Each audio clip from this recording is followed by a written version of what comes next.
साथियों, मैं sub inspector Sudhir आप सबका अभिवादन। जय हिंद, नमस्ते, राम राम, राधे राधे। आज की चर्चा की शुरुआत करने से पहले एक बात मैं आप लोगों के साथ शेयर करना चाहता हूं। जो भी हमारे छोटे भाई बहन किसी भी एग्ज़ाम की तैयारी कर रहे हैं और इस एग्ज़ाम में आपके मैथमेटिक्स या जीके आना है, तो ये चैनल आपके लिए उपयोगी होने वाला है। इस चैनल पर हम गणित और जीके से संबंधित ही चर्चा करते हैं।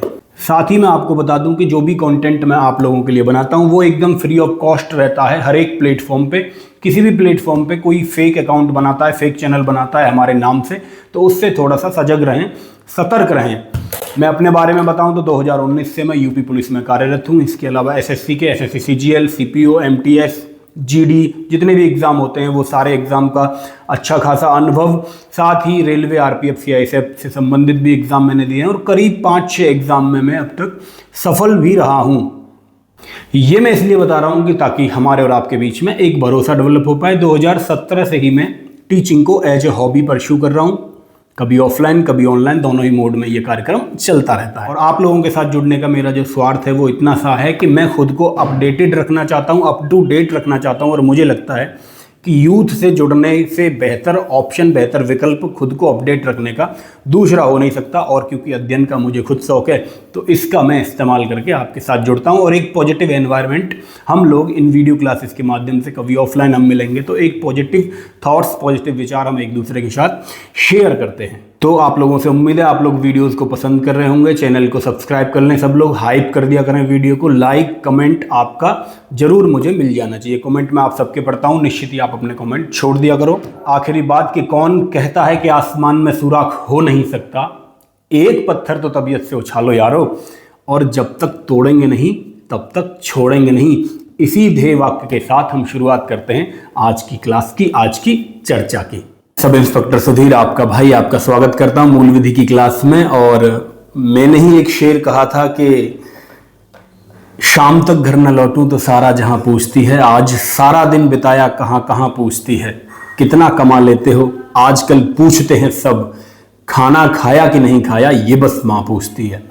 तो उस दौर में हम लोग, आप लोग जी रहे हैं जिस दौर में आप कितने होशियार हैं कोई फर्क नहीं पड़ता, आप कितने सब्जेक्ट्स के ज्ञाता हैं, कितने विषयों के ज्ञाता हैं, इस बात से कोई फर्क नहीं पड़ता। आप कितने तीर रोजाना टारगेट पे मार देते हैं, कोई फर्क नहीं पड़ता इन तमाम बातों से। फर्क पड़ता है तो इस बात से कि आप कौन से पद पर हैं, फर्क पड़ता है तो इस बात से कि आप कितना कमा लेते हैं, कितना पैसा आप महीने में, कितना पैसा आप दिन में कमा लेते हैं। और हम एक ऐसी सोसाइटी में जी रहे हैं जहां सबको करप्शन फ्री देश चाहिए, करप्शन फ्री अपना सिस्टम चाहिए, लेकिन करप्शन फ्री अपने परिवार में व्यक्ति नहीं चाहिए। अपने परिवार में लोग चाहते हैं कि हमारा भाई, हमारा पिता ज्यादा कमा के लाए।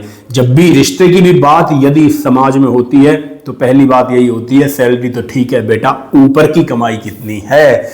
ऐसी जगह पे हम लोग बैठकर ये अपनी मानसिकता लेकर ये कोशिश करते हैं, ये हम चाहते हैं सामने वाले से कि भैया आप करप्शन फ्री रहो, आप भ्रष्टाचार मुक्त होने चाहिए। हालांकि भ्रष्टाचार मुक्त को होने को लेकर हमारे देश में, लोकतांत्रिक देश में कई मुहिम हुई, बहुत सारे आंदोलन हुए जिनकी हमने बात करी। और आरटीआई एक्ट अधिनियम इसीलिए आया कि जवाबदेही तय हो सके, पारदर्शिता तय हो सके और भ्रष्टाचार में कमी की जा सके। उसी आरटीआई अधिनियम की बात करेंगे आज हम। शुरू हो चुकी है क्लास और बहुत अच्छी तरह आज हम धो डालेंगे पूरे आरटीआई अधिनियम को। कितने सवाल आए, पिछली क्लास में हमने बहुत डिटेल में आरटीआई को पढ़ा, सारी चीजें पढ़ी। एक बार मैं रिकैप कराऊंगा इस क्लास में। अब आप समझेंगे इस क्लास से कि कैसे मूल विधि को हमें पढ़ना है। क्या हो रहा है भैया, मैं देखता हूं क्लास यूट्यूब पे, मैं देख लेता हूं कि कौन टीचर क्या पढ़ा रहा है, क्या चल रहा है भाई जो बात बताने में आपको 10 मिनट लगने चाहिए थे, मात्र उस बात को 2 घंटे में बच्चे को बताया जा रहा है, बच्चे का समय बर्बाद हो रहा है। तो यही खेल आपके साथ खेला जा रहा है आजकल गुरु।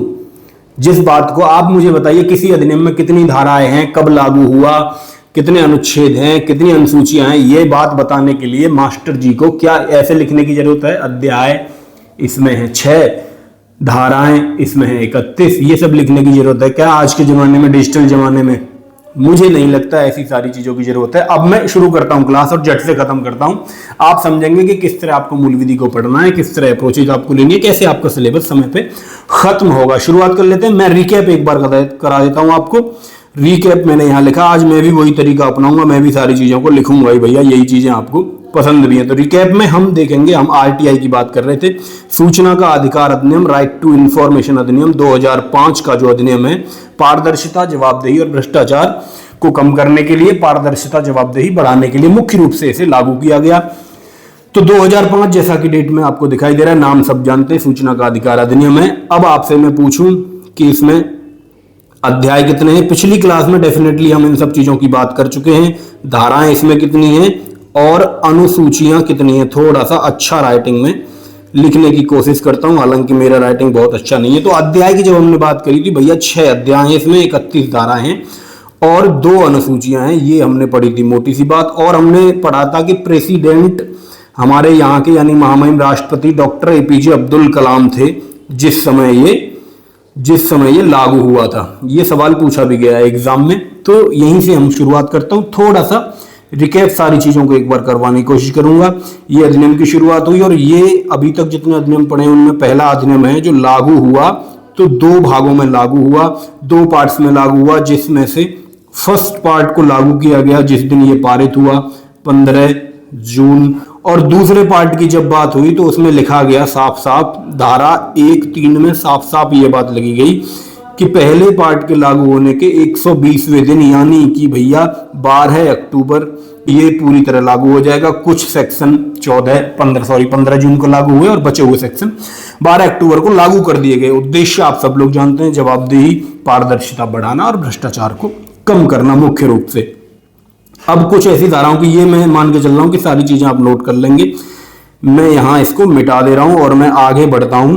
कुछ इंपॉर्टेंट धाराएं जो हमने देखी, हमने धारा 1 देखी, नाम विस्तार और प्रारंभ।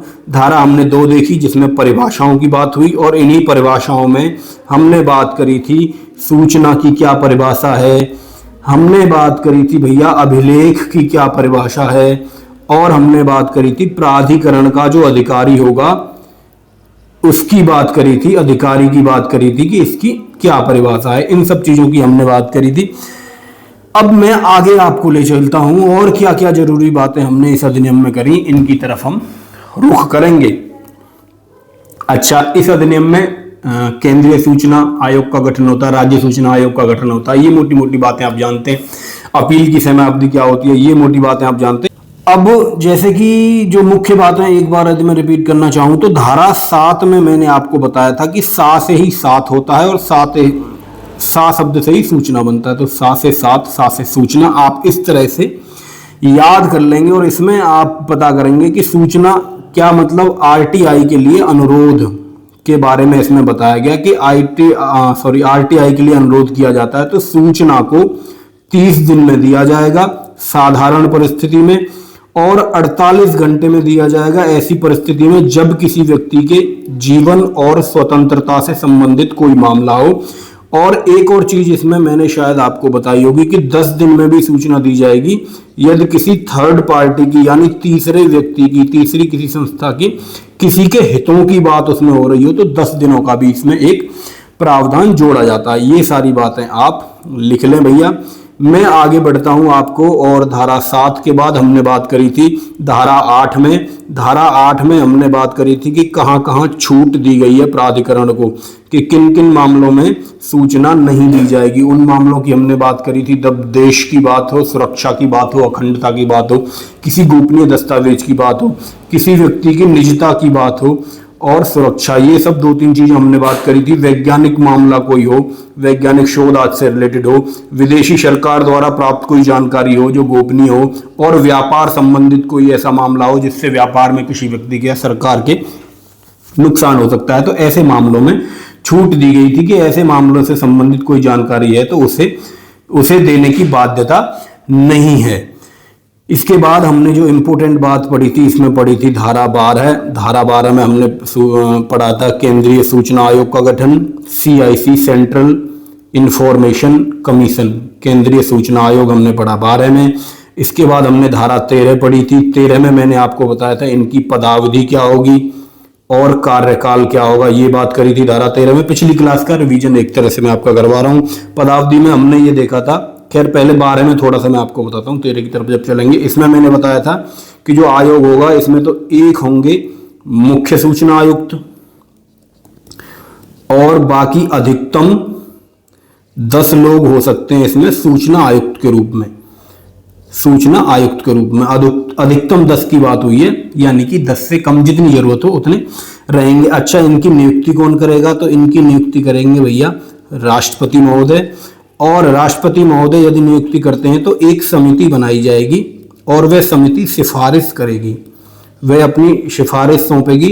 अगर मैं हिंदी में कुछ गलत लिख रहा हूं तो मेरे शब्दों पे जाइएगा, जो मैं बोल रहा हूं उस पर ध्यान देंगे। समिति में कौन कौन लोग होंगे इसकी हमने बात करी थी, तो मैंने कहा था इसमें पीएम होंगे देश के, जो इस समिति की अध्यक्षता करेंगे।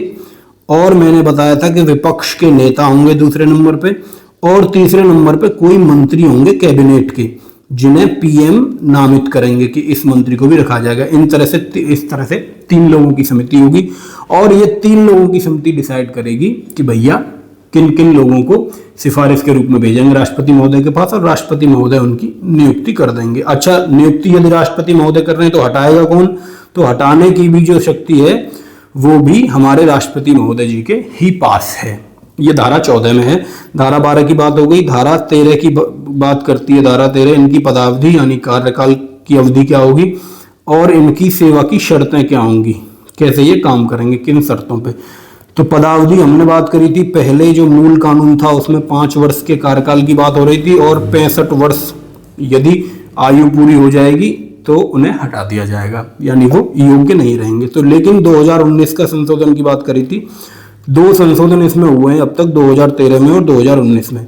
लेकिन 2019 वाले संशोधन में क्या हुआ था कि ये जो 5 वर्ष वाली चीज है इसे हटा दिया गया था। कहा था कि केंद्र सरकार ये तय करेगी कि किस व्यक्ति को कितने साल तक रखना है। तो इतनी बात मुझे लग रहा है आपकी समझ में बिल्कुल ही आ गई होगी। धारा 13 में पदावधि यानी कार्यकाल और शर्तों की बात हुई थी, 5 वर्ष और 65 आयु। ये इंपॉर्टेंट बात है क्योंकि केंद्रीय सूचना आयोग और राज्य सूचना आयोग दोनों के लिए बिल्कुल सेम है, कोई कंफ्यूजन नहीं धारा 13 में। और क्या एक बात और हुई थी इसमें, जो सूचना आयुक्त होंगे, साधारण सूचना आयुक्त होंगे और मुख्य सूचना आयुक्त होंगे, यही तो थे इसमें। मुख्य सूचना आयुक्त होंगे, जो अध्यक्ष होंगे वो मुख्य सूचना आयुक्त होंगे, बाकी सदस्य होंगे जो नॉर्मल सूचना आयुक्त हैं। तो सूचना आयुक्त को पुनः इसकी नियुक्ति की जा सकती है, लेकिन सूचना आयुक्त के रूप में नहीं की जाएगी। यदि इनमें कोई ऐसा योग्य है जो मुख्य सूचना आयुक्त बनने या लायक है तो मुख्य सूचना आयुक्त के रूप में पुनः नियुक्ति की जा सकती है। सूचना आयुक्त के रूप में पुनः नियुक्ति नहीं होगी, वहीं मुख्य सूचना आयुक्त की पुनः नियुक्ति नहीं होगी, दोबारा से उसे नियुक्त नहीं किया जाएगा। ये और बात थी धारा 13 में। आगे बढ़ा मैंने बात करी धारा 14। धारा 14 में फिर वही बातें हटाएंगे कैसे, फिर हम चलते हैं धारा 15 की तरफ। धारा 15 में राज्य की बात होती है, राज्य सूचना आयोग की। अब आपकी समझ में आ गया होगा कि बहुत बड़ा तोप नहीं है, ये ऐसा अधिनियम है जहां से सबसे ज्यादा सवाल, सबसे डीप सवाल भी जो पूछे गए इसी अधिनियम से पूछे गए। कहने का मतलब पिछले वर्षों में यदि डीप क्वेश्चन यहाँ से आए हैं, इसका मतलब कि भर्ती बोर्ड की ये मंशा है कि इस अधिनियम को अच्छी तरह पढ़ा जाए, क्योंकि आरटीआई कैसे डलती है, कैसे सूचना मांगी जाती है, ऐसा मान सकते हैं कि ये बहुत ही जनरल नॉलेज की बात है। इसकी जानकारी सबको निश्चित ही होनी ही चाहिए। भैया राज्य सूचना आयोग में कौन कौन होंगे, तो फिर वही बात, एक तो मुख्य सूचना आयुक्त होंगे प्लस अधिकतम 10 जो सदस्य होंगे, अधिकतम 10 हो सकते हैं सूचना आयुक्त। सिंपल सी बात है, ये बात समझ में आई। इसको भी नियुक्त करने का तरीका वही है, जब केंद्र के लेवल पे बात हो रही तो राष्ट्रपति कर रहे थे, यहाँ पर राज्यपाल इनकी नियुक्ति करेंगे। इतनी बात समझ में आई। एक समिति की सिफारिश पे यहाँ भी नियुक्ति करेंगे, और समिति में कौन कौन होंगे, सीएम होंगे प्रदेश के जो कि अध्यक्ष होंगे इसके, विपक्ष के नेता प्लस एक मंत्री, जो मंत्रिमंडल है उसके एक मंत्री होंगे और सीएम द्वारा नामित होंगे। ये बात आपकी समझ में निश्चित ही आ गई होगी। स्क्रीनशॉट मार लें या नोट कर लें साथ के साथ। जिन्हें लग रहा है कि स्पीड में पढ़ा रहा हूँ, पिछली क्लास में सारी चीज़ें बताई हैं, एक तरह से बस इसका रिवीजन है, और निश्चित ही इतनी ही चीज़ें आपको पढ़नी है। इतना नहीं है कि एक एक बात को मैं धीरे धीरे लिखूँ, 4 बार दोहराऊँ तब आप उसे देखें। आप तुरंत लिखें, लिखने के बाद आप अपना रिवीजन करें आराम से। टीचर का काम इतना ही होना चाहिए कि वो आपको बता दे कि ये पढ़ना है, ऐसे पढ़ना है, इस तरह सवाल बन सकता है। बाकी चीज़ें तो आपके ऊपर निर्भर करती हैं, आप कैसे उन्हें कंज्यूम करते हैं, कैसे उनका उपयोग फिर परीक्षा में जाके आप अपनी में कर पाते हैं। अगला धारा 15 की हमने बात करी थी, ये जो मुख्य मुख्य धाराएं उनकी केवल मैं बात करता हूं। उसी में धारा 16 थी जो पदावधि की बात करती थी और शर्तों की बात करती थी, सेवा की शर्तों की, किसमें, राज्य सूचना आयोग के बारे में। तो वही चीजें है पदावधि के बारे में। जो पहला मूल कानून था उसमें 5 वर्ष की पदावधि थी और 65 वर्ष आयु पूरी होने तक व्यक्ति रह सकता था, लेकिन बाद में 2019 वाला संशोधन हुआ, 5 वर्ष वाला जो क्राइटेरिया ये खत्म कर दिया गया, 65 वर्ष वाला रहा और ये कहा गया कि केंद्र सरकार ये तय करेगी। तो ये बात बिल्कुल आप याद रखेंगे, राज्य सूचना आयोग के मामले में भी केंद्र सरकार ही तय कर रही है। ये इंपॉर्टेंट फैक्ट है, इस पे थोड़ा सा ध्यान रखेंगे। ऐसा ना हो कि राज्य सूचना आयोग क्वेश्चन में दे दे और नीचे ये कह दे कि राज्य सरकार तय करेगी और आप गलत कराएं। यहाँ भी केंद्र सरकार को ये शक्ति दी गई। तीसरी चीज पुनः नियुक्ति के बारे में, इसमें क्या कहा गया, सेम वही कंडीशन है पुनः नियुक्ति की। जो सूचना आयुक्त है यानी जो सदस्य हैं उसके सूचना आयुक्त जो 10 अधिकतम जिनका नंबर है, उनकी पुनः नियुक्ति मुख्य सूचना आयुक्त के रूप में तो हो सकती है, अदरवाइज फिर से वो अपने पद पर नहीं जा सकता। सेम मुख्य सूचना आयुक्त के लिए जैसा केंद्र के लिए था ऐसा ही राज्य के लिए इनकी पुनः नियुक्ति नहीं की जा सकती। समझ में आ गया होगा। जो सूचना आयुक्त सदस्य है उसे पुनः नियुक्त करके उसका प्रमोशन, एक तरह से उसे अध्यक्ष बनाया जा सकता है, लेकिन भैया दोबारा से उसी पद पर नियुक्त नहीं किया जा सकता, ऐसी इसमें बाध्यता कर दी गई। इतनी बात आपकी समझ में आ गई होगी। 16 के बाद मैं आपको लेके चलता हूँ अगली धारा की तरफ। 16 के बाद हमने धारा 18 पढ़ी थी और धारा 18 में हमने देखा था कि इस आयोग की शक्तियां क्या होंगी, कार्य क्या होंगे। तो शक्तियां इसकी वही हैं भाई, कोई शिकायत आती है, आयोग के पास कोई शिकायत आती है कि फलाना प्राधिकारी को हमने भैया सूचना मांगी थी उसने नहीं दी, तो इस तरह की सूचना पर एक्शन लेने का, कार्रवाई करने का, जांच करने का, ये सब शक्तियां आयोग को दी गई हैं। धारा 18 के बाद धारा 19 है जो कि अपील की बात करती है। इंपॉर्टेंट धारा मैंने आपको बताया था। अपील इसमें मैंने आपको बताई थी 2 बार अपील इसमें की जा सकती है।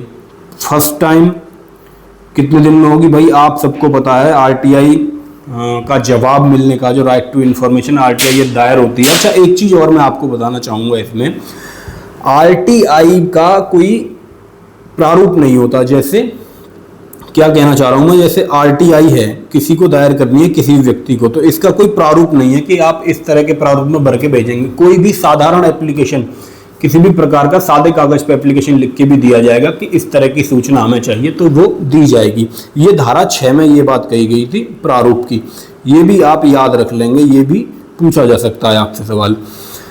तो अपील पे में था, फर्स्ट अपील आप जानते हैं आरटीआई का जवाब देने का जो समय अवधि हमने बताई थी 30 दिन बताई थी साधारण परिस्थितियों में, और 48 दिन की बात हुई थी जब स्वतंत्रता और जीवन की बात हो किसी व्यक्ति की, और किसी तीसरे व्यक्ति के हितों के मामले की बात है, हित होना है किसी का उससे, थर्ड पार्टी का, तो 10 दिन की बात करी थी हमने। अच्छा, अपील कर दी आपने आरटीआई दायर करी, किसी व्यक्ति ने, उसे जवाब नहीं मिला।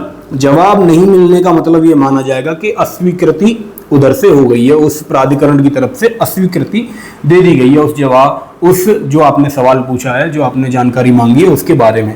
यदि अस्वीकृति हो गई है तो इसे मानित अस्वीकृति माना जाता है कि उन्होंने अस्वीकृति मान ली है, जवाब ना देने का मतलब।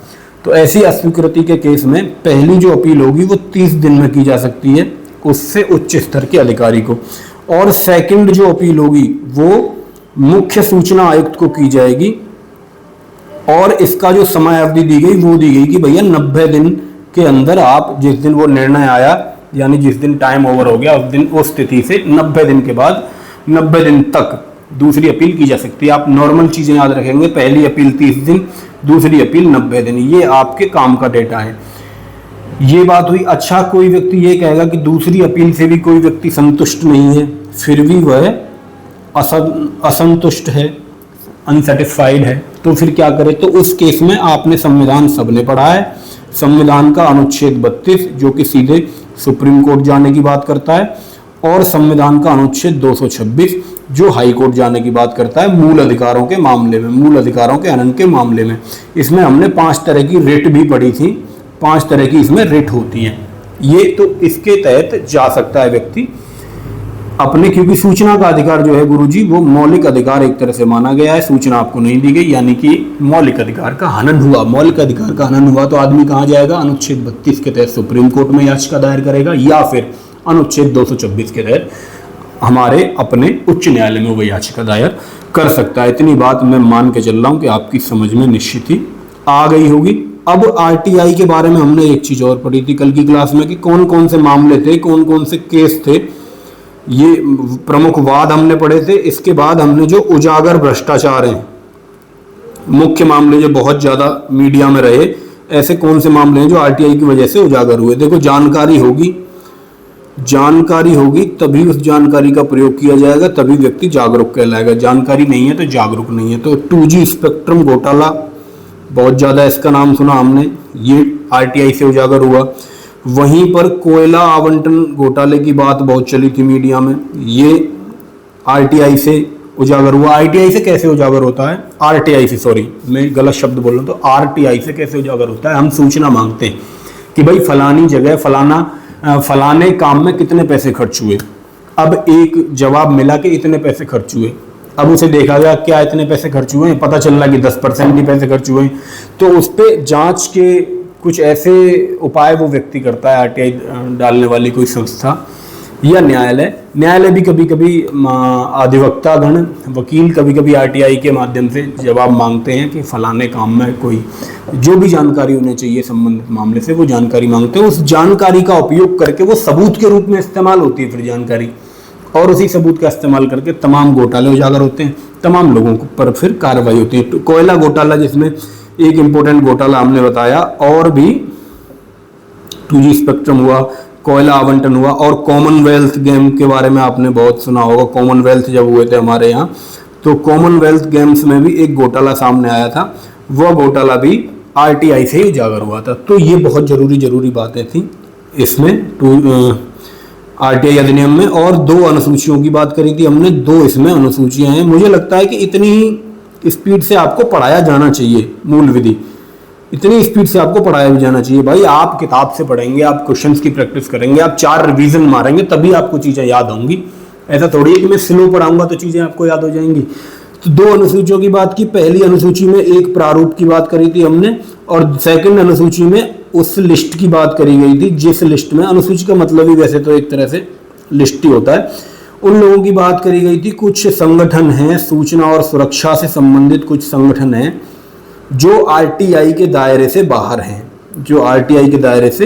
हैं, यानी कि इन संगठनों के मामले में, क्योंकि ये सुरक्षा से संबंधित है, सूचना से संबंधित है, इनसे आरटीआई के मामले में कोई जानकारी नहीं मांगी जाएगी, आरटीआई के दायरे से बाहर है। क्यों बाहर है? क्योंकि ये देश की सुरक्षा से संबंधित है, क्योंकि ये निजता से संबंधित है, ये देश की संप्रभुता अखंडता से संबंधित है, देश के व्यापार संबंधी गोपनीय दस्तावेजों, विदेशी कोई सूचना है गोपनीय, उससे संबंधित है, या किसी की निजता से संबंधित है। इसलिए इन्हें अलग रखा गया, इसलिए इन्हें बाहर रखा गया आरटीआई के दायरे से। ये मुख्य बातें थी जो मैंने आपको बताई थी पिछली क्लास में भी, आज मैंने रिवाइज करवा दी। इतना ही समय लगना चाहिए 20 मिनट का किसी भी एक्ट को पढ़ने के लिए। अब मैं आपको लेके चलता हूं भैया सवालों पे।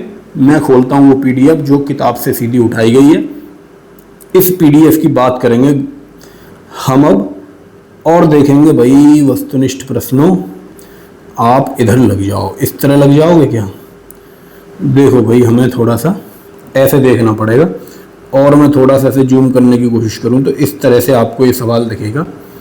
मैंने सीधा किताब से ले लिया भाई, मेरी भी आप थोड़ी समझो मजबूरी, समय का अभाव आपको बताइए, ड्यूटी होती है भाई, ड्यूटी के बाद फिर मैं समय निकाल के कंटेंट भी क्रिएट करता हूँ, देखता भी हूँ क्या चीज़ें पढ़ानी है, फिर मैं सवालों पे लेके चलता हूँ। भाई सवाल आपके सामने ये हैं, आंसर भी आपके सामने वैसे तो लिखे हुए हैं, पर मैं अप्रोच आपको बताने की कोशिश करूंगा किस तरह से चीज़ों को एग्जाम में अप्लाई किया जाएगा, क्या चीज़ें हैं जो हमारे लिए ज़रूरी होती हैं। आगे बढ़ेंगे भैया। सूचना का अधिकार लागू कब हुआ? 2005 लागू होता है। देखिए ये सवाल अब आपके एग्जाम में नहीं आएगा क्योंकि अब संपूर्ण भारत पर ही लागू रहेगा, लेकिन 2014 में जब ये सवाल आया तब जम्मू कश्मीर के अतिरिक्त पूरे भारत पर लागू, तब इसका जवाब भी हुआ करता था। लेकिन 31 अक्टूबर 2019 को आप सब जानते हैं कि जम्मू कश्मीर जो है वो भारत का जो 370 धारा थी वो हटा दी गई थी। इसके बाद दूसरा सवाल, सूचना का अधिकार किस राज्य में प्रभावी नहीं है? तो जब ये सवाल आया था तब जम्मू कश्मीर इसका जवाब था। इस समय ये सवाल बनेगा ही नहीं क्योंकि सभी राज्यों पर लागू है। सूचना का अधिकार विधेयक निम्न में से किस राष्ट्रपति के शासनकाल में लागू हुआ? सवाल आपके सामने दोबारा भी बन सकता है। डॉक्टर APJ अब्दुल कलाम उस समय हमारे देश के राष्ट्रपति हुआ करते थे, हम ये बात कर भी चुके हैं। अब इसके डिस्क्रिप्शन को थोड़ा सा पढ़ें तो हमने बात करी थी 15 जून 2005 को तत्कालीन राष्ट्रपति डॉक्टर एपीजे अब्दुल कलाम के कार्यकाल में अधिनियमित हुआ था। जिस दिन अधिनियमित हुआ था यानी कि 15 जून को ही कुछ सेक्शन जो यहाँ लिखे हुए लागू हुए थे और बचे हुए सेक्शन को कहा गया था 120 दिन बाद यानी 12 अक्टूबर 2005 को लागू होंगे। तो ये भी पूछ सकता है कि कौन से दिन, 120वें दिन, 110वें दिन, ये भी आपको याद रखना है। सूचना का अधिकार लागू कब हुआ? अब देखिए यही सवाल, लागू 2 भाग में हुआ था, लेकिन बाद में जब पूरा लागू होगा उसी डेट को मानेंगे जब ऑप्शन हमें इस तरह से दिए गए हों। तो इसका जवाब होगा भाई 2006 वाले तो दोनों ही गलत हो जाएंगे। आपको पता है जुलाई और अक्टूबर है, तो 2005 में ये लागू हुआ था 12 अक्टूबर को। अगला सवाल है सूचना का अधिकार अधिनियम का मूल उद्देश्य सरकार के कार्यों में पारदर्शिता लाने की बात, जवाबदेही लाने की बात थी। तो ये दोनों ही इसमें सही हो जाएंगे, ऑप्शन सी सही हुआ। यहाँ पढ़ भी लें, पारदर्शिता और जवाबदेही को बढ़ाना इसका काम है। और सूचना की पहुंच अधिक से अधिक प्रभावी हो, ये भी हमने बताया कि सूचना की पहुंच को प्रभावी बनने के लिए बाध्य किया गया, कुछ ऐसे प्रावधान किए गए जिसमें जो सूचना अधिकारी हैं वहाँ के जो नियुक्त किए गए हैं वो ऐसे काम करेंगे कि सूचना को ज़्यादा से ज़्यादा लोगों तक पहुँचाया जाए, डिजिटलाइज किया जाए सूचना को, ताकि लोगों को दिक्कत ना हो, कोई सूचना नष्ट ना हो। इस तरह की चीज़ें उसमें की गई। और ये भी कहा गया कि इस अधिनियम की जरूरत कम से कम लोगों को पड़नी चाहिए। आप पहले से ही इतनी सूचना लोगों को बता के रहेंगे। आसान हो, सामान्य नागरिकों के हितों से संबंधित जो भी सूचना है, सार्वजनिक हित से संबंधित, ये सब चीज़ें इसमें बताई गई। सूचना का अधिकार अधिनियम 2005 का उद्देश्य क्या है? सूचना की पहुंच अधिक प्रभावी हो, सही है। सूचना की पहुंच आसान हो, आसान भी ठीक है भाई। नागरिकों को सामान्य हितों से जुड़े मामलों में सूचना प्राप्त हो, सही बात है। उपरोक्त सभी, ऑप्शन डी इस सवाल का सही जवाब हो जाएगा। अब आप देख रहे होंगे कैसे सवाल एग्जाम में आते हैं। टफ क्वेश्चन भी 2021 के पेपर में आए, जो वो लोग कहते हैं कि हलवा पेपर आया 2021 का। अब मैं वो क्वेश्चन दिखाऊंगा 2021 के जो आए थे इस अधिनियम से। अभी आएंगे आपके सामने क्वेश्चन, उन्हें देखना आप। तो ये अधिकतर क्वेश्चन जो इसमें हैं ये सब आए हुए हैं क्वेश्चंस। ये थोड़ा सा जूम मुझे लग रहा है, इसका कम करना पड़ेगा भाई, क्योंकि क्वेश्चन का नंबर भी नहीं दिख रहा। चलिए, सूचना का अधिकार अधिनियम के अंतर्गत समक्ष प्राधिकारी से क्या तात्पर्य है भाई? लोकसभा का अध्यक्ष हो, भारत के मुख्य न्यायाधीश हो, उच्च न्यायालय के मुख्य न्यायाधीश हो, इनकी भी बात करी थी हमने। धारा 2 में हमने बात करी थी सक्षम प्राधिकारी, और जो प्राधिकारी, इसमें सक्षम प्राधिकारी का क्या अर्थ है ये बताया अभी तक कल की क्लास में। खैर, अब हम इसकी व्याख्या पढ़ेंगे। तो अधिनियम धारा 2 डा में ये बात कही गई कि जो सक्षम प्राधिकारी है उसे परिभाषित किया गया है लोकसभा, राज्य की विधानसभा, राज्य संघराज क्षेत्र जहाँ विधानसभा है, अध्यक्ष, और राज्यसभा के मामले में राज्यसभा के सभापति।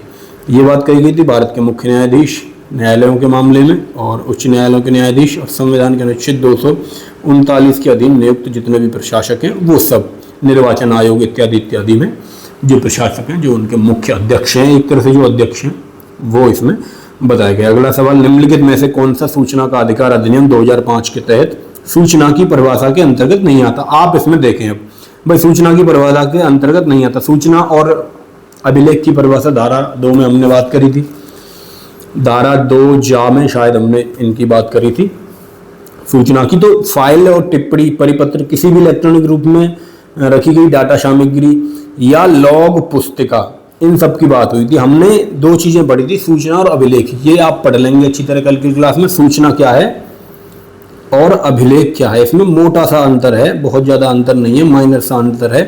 तो इस चैप्टर से, इस अधिनियम से कोई सवाल बनेगा तो थोड़ा सा टफ सवाल बनने की बिल्कुल इसमें उम्मीद है। इस क्वेश्चन को हो सकता है बहुत लोग गलत कराते, लेकिन कोई परिपत्र है यानी सर्कुलर, कोई इलेक्ट्रॉनिक डेटा है, कोई लॉग पुस्तिका है, यानी कंप्यूटर से संबंधित यदि आ जाए तो वह सूचना के अंतर्गत आएगी। आप इतना मोटा सा यदि इसमें देखना चाहें तो आप ऐसे याद रखेंगे, यदि उसमें कंप्यूटर से संबंधित, इलेक्ट्रॉनिक संबंधी कोई बात हो गई तो वो होगी सूचना। इंफॉर्मेशन टेक्नोलॉजी, इससे समझ लेना, इंफॉर्मेशन टेक्नोलॉजी का जमाना है। इंफॉर्मेशन टेक्नोलॉजी, कंप्यूटर की, इलेक्ट्रॉनिक्स की कोई बात होगी तो समझ लेना वो सूचना है, नहीं तो वो अभिलेख की कैटेगरी में चला जाएगा, मोटी सी बात। तो ये अभिलेख की कैटेगरी में आता है। ये देखा हमने 2 चा में बात करी थी हमने सूचना की, हाँ चा में नहीं, इलेक्ट्रॉनिक रूप में धारित कोई भी अभिलेख। तो इलेक्ट्रॉनिक रूप में आपको मोटा सा याद रखना है, हर शब्द आपको याद रखने की जरूरत नहीं है। सूचना का अधिकार अधिनियम 2005 किस धारा में लोक प्राधिकारी को परिभाषित करता है? तो लोक प्राधिकारी की बात करी थी हमने 2 जा में। देखिए ये सवाल किस साल आया? ये सवाल आया नहीं, ये एक तरह से प्रैक्टिस के लिए सवाल दिया गया। तो 2005 की धारा 2 जा में, पहली बात तो आप ये याद रखेंगे जितनी भी परिभाषाएं होंगी वो 2 में होंगी।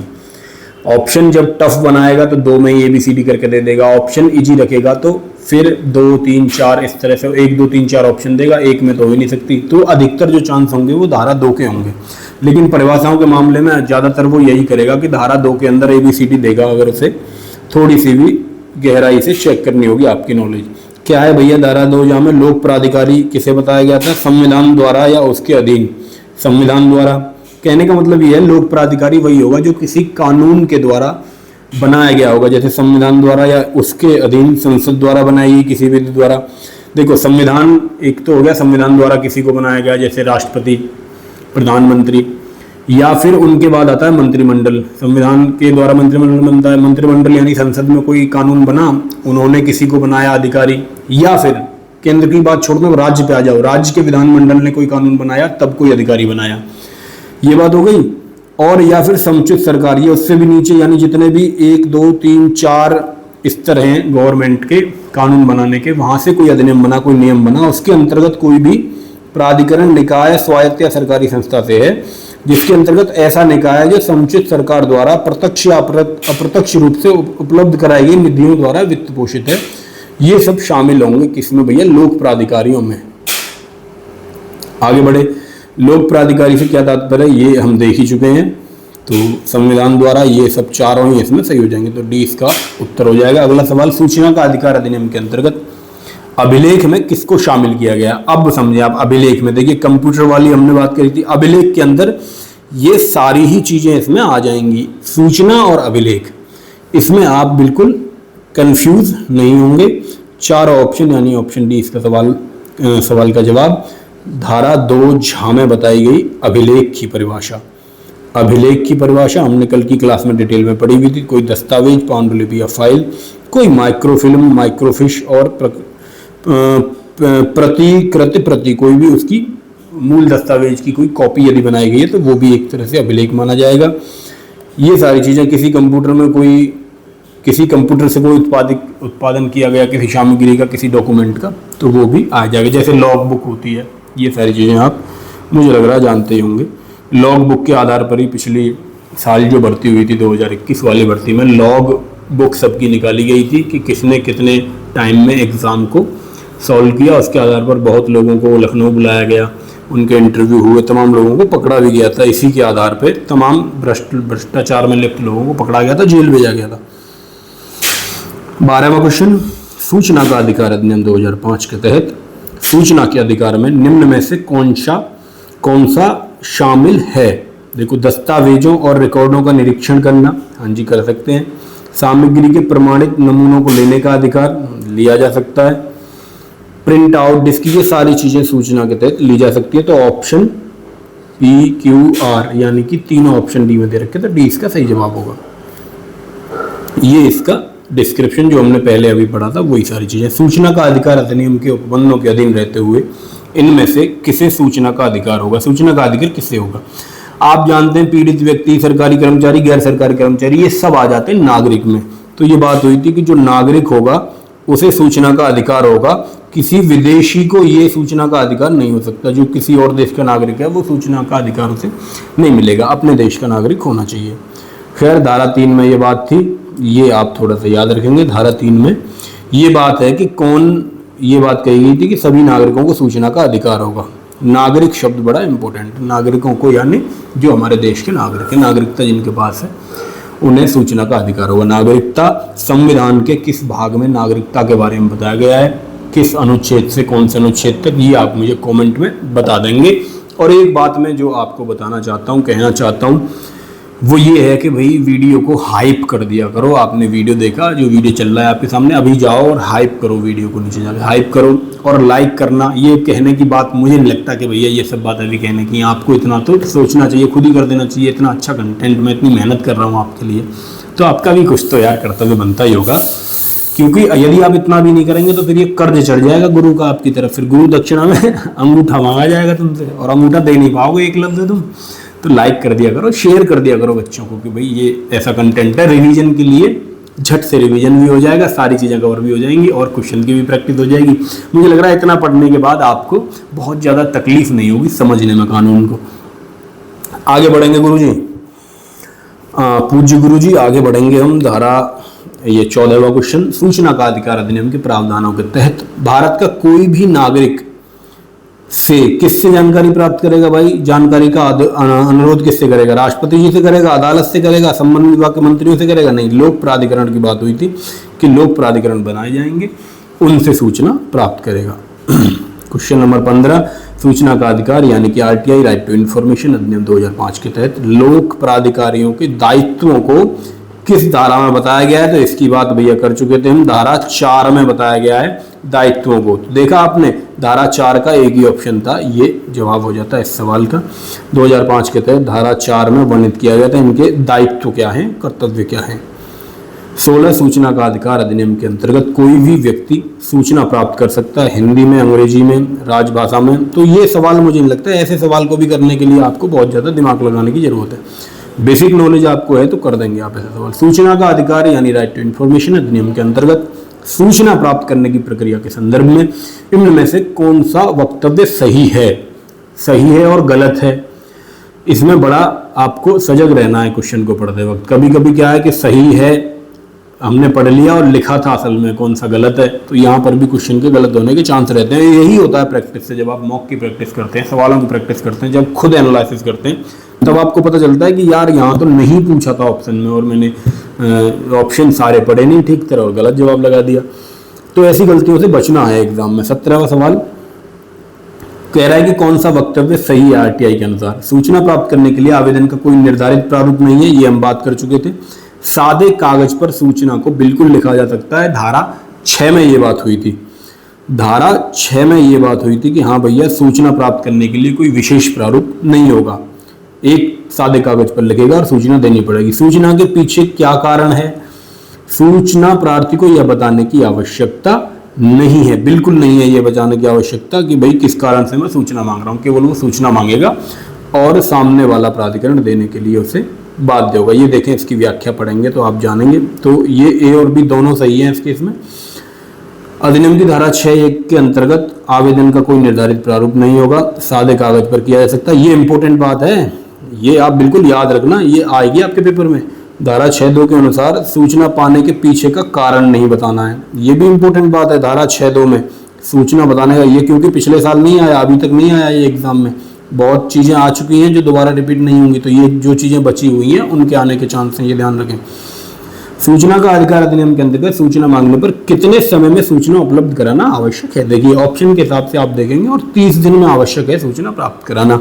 जब स्वतंत्रता की बात हो और जीवन की किसी व्यक्ति की बात हो तो 48 घंटे यानी कि 2 दिन का मामला उसमें बताया गया था, 2 दिन में दी जाएगी। तो धारा 7 से हमने बताया था 7 से 7 और 7 से सूचना, तो इससे आप याद रखेंगे सूचना जो उपलब्ध करानी है वो कितने दिन में करानी है। ये यहाँ लिखा भी गया कि सूचना जन अधिकारी को 48 घंटे में देनी है, जब संबंध किससे है? व्यक्ति के जीवन से और स्वतंत्रता से है।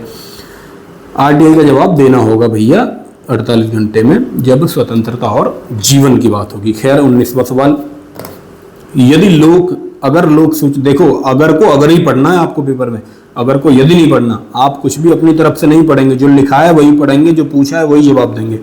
अगर लोक सूचना अधिकारी सूचना का अधिकार अधिनियम के तहत विनिर्दिष्ट मतलब स्पेसिफाइड बताई गई अवधि के भीतर सूचना प्रार्थी मतलब सूचना मांगने वाले को सूचना देने में असफल होता है, तो उसे क्या कहा जाएगा? मैंने कहा बताया था आपको, वो अस्वीकृति मानी जाएगी। ये बात मैं आपको बता चुका हूँ कि धारा 4 में ये बात बताई थी कि अस्वीकृति मानी जाएगी, तो ये बात आप याद रखेंगे। अवमानना नहीं है, समाप्त नहीं है, स्थिर नहीं है, उसकी अस्वीकृति मानी जाएगी। फिर वो अपील करेगा 30 दिन में, दूसरी अपील मुख्य सूचना आयुक्त के यहाँ 90 दिन में, और अपील से काम नहीं बनता फिर भी असंतुष्ट है व्यक्ति तो धारा 226 के तहत हाई कोर्ट जाएगा, वहां भी काम नहीं बनता धारा 32 के तहत सुप्रीम कोर्ट जाएगा। सूचना का अधिकार भैया सब आने जाने में तुम्हें पता ही है, फिर खेला कैसे सूचना मिलेगी, कैसे व्यक्ति सेटिस्फाई होगा, सिस्टम खेलेगा। सूचना का अधिकार आरटीआई अधिनियम के अनुसार यदि मांगी गई जानकारी एक व्यक्ति के जीवन और स्वतंत्रता से संबंधित है तो सूचना अधिकारी को कितने दिनों के भीतर अनिवार्य रूप से आरटीआई का जवाब देना है? तो 48 घंटे की हमने बात करी थी, तो 48 घंटे का मतलब 2 दिन होता है। ये जवाब आप लगा देंगे। सूचना का अधिकार अधिनियम के अंतर्गत निम्न में से किसको सूचना के संबंध में फीस संदाय से मुक्त रखा गया है? ये बात कल की क्लास में हमने करी थी, आज मैं रिपीट नहीं करवा पाया। तो जो गरीबी रेखा से नीचे लोग हैं उन्हें फीस से अलग रखा गया। अनाथ हो, व्यथित हो, कोई मतलब नहीं यदि गरीबी रेखा से नीचे है, ये बात कही गई है हमारे मूल कानून में। निम्नलिखित में से सूचना के प्रदान किए जाने से छूट किसे है भाई साहब? देखो, कोई भारत की संप्रभुता से संबंधित है, कल की क्लास जिन्होंने देखी होगी उनके लिए ये हलवा सवाल है। वो कहेंगे इस सवाल को करने के लिए पढ़ने की भी जरूरत नहीं है।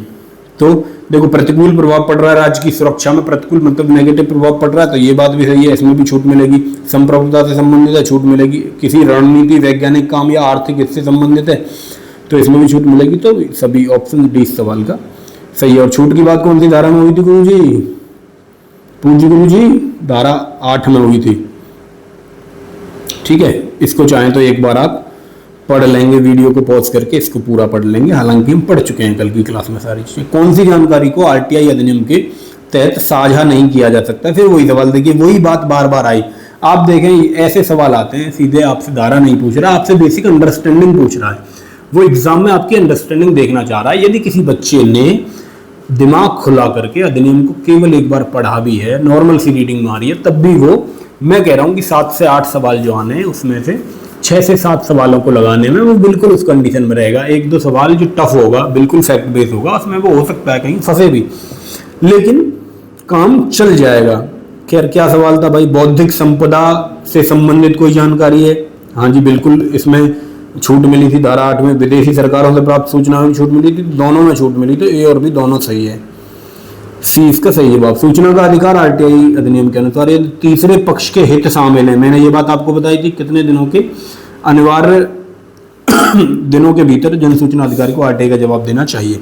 तो 30 दिन तो साधारण परिस्थिति में, 48 घंटे जीवन और स्वतंत्रता की जब बात हो, और मेरे प्यारे भैया, राजा भैया, 10 दिन की हमने बात करी थी जब तीसरे पक्ष के हित शामिल हो रहे हैं। तो ऑप्शन ए इस सवाल का सही जवाब। 25वां क्वेश्चन, निम्नलिखित में से कौन सी सूचना के अधिकार अधिनियम के अंतर्गत उपयुक्त लोक सूचना अधिकारी से मांगी जा सकती है? भाई कौन सी सूचना मांगी जा सकती है देखेंगे।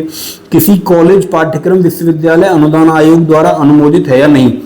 अनुदान आयोग द्वारा, कोई कॉलेज है, कोई पाठ्यक्रम है, वो विश्वविद्यालय द्वारा, यूनिवर्सिटी द्वारा अनुमोदित है। यूनिवर्सिटी द्वारा क्या कहते हैं उसे? ऑथराइज है। अनुमोदित का इंग्लिश शब्द कुछ और है, याद नहीं आ रहा है, या नहीं? तो यानी मान्यता प्राप्त है कि नहीं, ये जानकारी बिल्कुल ली जा सकती है किसी भी कॉलेज से, किसी भी पाठ्यक्रम के बारे में। तो बिल्कुल सही बात है, जानकारी ली जा सकती है। कोई सांसद है, विधायक है, उन्होंने निधि का इस्तेमाल तथा ग्राम पंचायतों के व्यय का विवरण, ग्राम पंचायत में सांसद निधि से कितना पैसा लगा, कितना काम हुआ, ये सब चीज़ों की जानकारी बिल्कुल ली जा सकती है। दोनों बात सही है। लेकिन जो हमारी पार्टियां हैं, जैसे बीजेपी, कांग्रेस या जितनी भी पार्टियां हैं, उन्हें आरटीआई के बाहर रखा गया है, पार्टी को बाहर रखा गया है। लेकिन जो सरकारी काम होने हैं, निधि हो गई, कितना व्यय हुआ, कहाँ पैसा लगा, ये सब जानकारी आरटीआई के अंदर है, मांगी जा सकती है किसी भी व्यक्ति द्वारा, किसी भी नागरिक द्वारा। तो दोनों सही थे, तो उस केस में ऑप्शन ए इस सवाल का सही जवाब हो जाएगा। कूट को भी थोड़ा ध्यान से पढ़ना है, इसे आप वीडियो पॉज करके पढ़ेंगे मेरे भैया, सारे ऑप्शंस को, आगे डिस्क्रिप्शन को। अब अगला सवाल है कि निम्नलिखित में से कौन सी सूचना उपयुक्त लोक सूचना अधिकारी से सूचना का अधिकार के तहत मांगी जा सकती है? आप अब देखिए एक शिफ्ट में, ये आप जब प्रैक्टिस करते हैं सवालों की तभी समझ पाते हैं। सेम, इससे पहला वाला क्वेश्चन सेम था, दूसरा क्वेश्चन सेम बना। आपकी समझ में ये बात आ गई, जब शिफ्ट ज्यादा होती है तो क्वेश्चन रिपीट होते हैं, यानी एक तरह का जो क्वेश्चन पूछा गया उसी तरह का दूसरी शिफ्ट में भी आएगा, तीसरी में भी आएगा, चौथी में भी आएगा। तो इस तरह से पहली शिफ्ट में क्या आया है, ये आप यदि एग्जाम की एनालिसिस कर लें और उसी को देख के तत्काल अपना रिवीजन मार लें उन चैप्टर्स का, तो आपका बड़ा उसमें हित हो जाता है, बड़ा काम हो जाता है, आप ठीक उसमें परफॉर्म कर पाते हैं अगली शिफ्ट में। किसी भी परीक्षा संचालक निकाय, जैसे गेट की परीक्षा है, इंजीनियरिंग के बाद गेट की परीक्षा होती है, बीटेक और एमटेक वाले लोग देते हैं, आईआईएम की परीक्षा, यूपीएससी की परीक्षा है, इत्यादि की उत्तर पत्र की प्रतिलिपियां, आपने जो आंसर दिए हैं, जो आपने आंसर सीट है, उसकी प्रतिलिपि, उसकी कॉपी क्या आप ले सकते हैं? हाँ जी, बिल्कुल ले सकते हैं। इसकी बात हमने कल बहुत डिटेल में भी की थी। आरटीआई के तहत मांगी जा सकती है। पासपोर्ट है, डीएल है, राशन कार्ड है, आधार कार्ड के आवेदन की स्थिति हम जान सकते हैं। तो दोनों ही बातें इसमें भी सही है। तो ऑप्शन डी, ए और बी दोनों कूट सही है।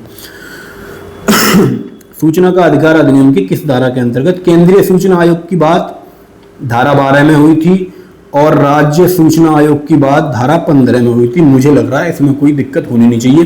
12, 13, 14 केंद्रीय सूचना आयोग की 3 धाराएं और 15, 16, 17 राज्य सूचना आयोग की धाराएं। 12, 13, 14 में क्या है? 12 में गठन, 13 में पदावधि यानी कार्यकाल, 14 में कैसे हटाया जाना है। हटाने की बात मैंने नहीं करी थी क्योंकि जो नियुक्त कर रहा है वो हटाएगा। केंद्र की बात हो रही तो राष्ट्रपति महोदय और राज्य की बात है तो राज्यपाल महोदय हटा देंगे। हटाने की वही चीजें हैं। हटाएंगे कैसे? जो आपने देखा होगा कि दिवालिया हो जाए, पागल हो जाए, कोई बीमारी हो जाए, अपने पद पर रहने में असक्षम हो, कोई क्राइम कर दे, कोई अपराध कर दे, तो वही सारी चीजें हटने की हैं या उसका कार्यकाल पूरा हो जाए। और अब तो ये कहा गया कि केंद्र सरकार जब चाहे हटा दे 2019 के संशोधन के बाद। आगे बढ़े भैया, तो धारा 12 ऐसे आप पढ़ेंगे भाई डिटेल को पूरा। ये व्याख्या ही तो आपको पढ़नी है और व्याख्याओं में देखो, अब जैसे इस क्वेश्चन की मैंने व्याख्या पढ़ी तो अब मुझे ऐसे समझना है इस व्याख्या से कौन सा सवाल बन सकता है, तभी आपकी तैयारी अच्छी होती है जब आप इस तरह पढ़ते हैं। जैसे धारा 12 में है, केंद्र सरकार एक निकाय के रूप में केंद्रीय सूचना आयोग का गठन करेगी। क्या सवाल बनाएगा? कौन सी सरकार केंद्रीय सूचना आयोग का गठन करेगी? समुचित सरकार, राज्य सरकार या फिर केंद्र सरकार? अगले एक सवाल यहाँ बन जाएगा। और जो निम्नलिखित से बनेगी, एक मुख्य सूचना आयुक्तों का पूछ लेगा कितने मुख्य सूचना आयुक्त होंगे, तो एक ही होगा भैया। मुख्य आदमी तो एक ही होता है अध्यक्ष के रूप में जो एक तरह से काम करता है। और कितने सूचना आयुक्त होंगे? तो 10 से अधिक नहीं होंगे, अधिकतम 10 होंगे। 10 से अनधिक, अनधिक शब्द भी लिख सकता है, 10 से अधिक नहीं हो यानी 10 से अनधिक। ये सब चीजें यहाँ से कई सवाल यहाँ से बना देगा नए। केंद्रीय सूचना आयोग निम्न में से किससे मिलकर बनती है? देखिए, एक मुख्य सूचना आयोग होगा, मुख्य सूचना आयुक्त होगा और अधिकतम 10 सूचना आयुक्त होंगे। तो ये सारे ऑप्शन आप पढ़ेंगे तो आपको पता चलेगा सी ऑप्शन है इसमें सही है। इसकी बात हम कर चुके हैं। देखो, धारा 12 में गठन की बात 12 में हुई थी, केंद्र के मामले में और राज्य के मामले में 15 में। मुझे लगता है आप याद कर चुके होंगे। मुख्य सूचना आयुक्त की नियुक्ति कौन करेगा? केंद्र की बात हो रही है तो राष्ट्रपति महोदय। समिति मैंने बताया था, समिति की सिफारिश और समिति में कौन लोग होंगे? ये 3 लोग, प्रधानमंत्री जी, हमारे पीएम साहब, विपक्ष के नेता राहुल गांधी जी, है ना, और प्रधानमंत्री जी द्वारा नामित। ये शब्द का बड़ा खेल है भैया, ये ध्यान रखना। प्रधानमंत्री जी नामित करेंगे, तब संघ मंत्रिमंडल का एक मंत्री। केंद्रीय मुख्य सूचना आयुक्त की नियुक्ति किस?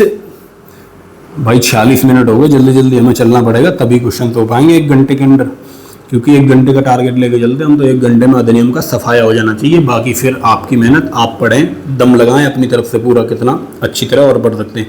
केंद्रीय मुख्य सूचना आयुक्त की नियुक्ति के लिए गठित समिति का अध्यक्ष कौन होता है? गुरुजी, अध्यक्ष तो प्रधानमंत्री जी होते हैं, हमने बार बार पढ़ा है। केंद्रीय सूचना आयोग का मुख्यालय दिल्ली में है, बिल्कुल हम जानते हैं। आगे बढ़ेंगे, धारा 12(7) में ये बात लिखी गई है। मुख्य सूचना आयुक्त की पदावधि है पूरी होने तक, 5 वर्ष पूरी होने तक ये बात थी, लेकिन ये 2014 में ये सवाल आया था क्योंकि 2019 में संशोधन हो गया इसमें और कहा गया केंद्र सरकार ये तय करेगी कि कब क्या पदावधि है। 65 वर्ष वैसे के वैसे ही है, 65 वर्ष आयु पूरी हो जाती है तो वो पद से हट जाएगा। अगला सवाल देखो, ये लिखा भी हुआ है, संशोधन अधिनियम 2019 के अनुसार केंद्र सरकार द्वारा निर्धारित किया जाएगा। देखो, कोई व्यक्ति सूचना आयुक्त के रूप में कितने वर्ष तक काम कर सकता है? दोनों ही मामलों में, चाहे वो राज्य सूचना आयुक्त की बात हो चाहे केंद्र सूचना आयुक्त की बात हो, 65 वर्ष अधिकतम इसमें दी गई। सूचना का अधिकार संशोधन अधिनियम 2019 के अंतर्गत मुख्य सूचना आयोग का कार्यकाल कितना है? 5 वर्ष हटाया था इसमें, हमने ये देखा कि राज्य सरकार द्वारा निर्धारित अवधि नहीं है। मैंने बताया था कि राज्य सरकार ना तो राज्य सूचना आयोग के मामले में है ना केंद्र सूचना आयोग के मामले में ये अधिकार है। ये अधिकार है केंद्र सरकार के पास। वर्तमान में केंद्रीय मुख्य सूचना आयुक्त का वेतन कितना है? तो पहले वेतन जो था वो शायद मुख्य निर्वाचन आयुक्त के समान था मूल में, लेकिन वर्तमान में इसमें पूछा गया है, यानी अब हम बताएंगे वर्तमान में तो केंद्र सरकार इसका निर्धारण करेगी। ये 2019 के संशोधन में हुआ। ये डिस्क्रिप्शन आपको बहुत अच्छे से पढ़ने हैं, सारे वीडियो को पॉज कर करके डिस्क्रिप्शन आप पढ़ेंगे अच्छी तरह। अगला सवाल, केंद्रीय मुख्य सूचना आयुक्त को साबित कदाचार असमर्थता के आधार पर किसके द्वारा हटाया जाएगा? भाई हटाए जाने के द्वारा यदि पूछ ले तो केंद्र की बात हो रही है तो राष्ट्रपति महोदय हटाएंगे। राज्य की बात होती है तो राज्यपाल महोदय हटा दे। यही राष्ट्रपति दे देता, नीचे राज्यपाल लिख देता और हो सकता है कोई बच्चा गलत कर देता।